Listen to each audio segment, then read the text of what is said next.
هنعمل السمنة بالدهن الحيواني ومش هتندمي. بأقل تكاليف عندك هنا الدهن الحيواني، ادي زي ما انت شايفة كده، يعني انا فصصته وهي ناعمة ودايبة خالص.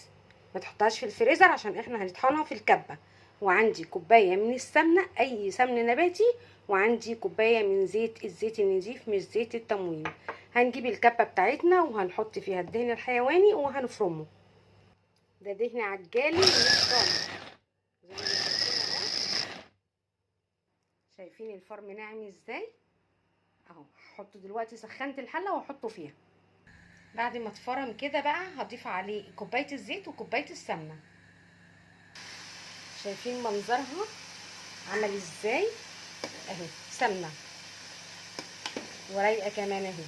بس طبعا كده لسه ما استوتش، طول ما هي لسه القشين بتاعها لسه زي ما هو ابيض يبقى كده ما استوتش. زي الزبده بالظبط لما بتسيحيها، اول ما تاخد درجه لون تبتدي تدفي عليها. تمام، لما تخلص هوريها. اللون اهو بدأ يغمق يخش في التسويه. ودي خدت معايا كده 10 دقايق، ما خدتش معايا وقت، عشان انتي فارمه كده كده الدهن نفسه بيسهل في التسويه. كده خلاص بصوا استوت بقى وطفيت عليها.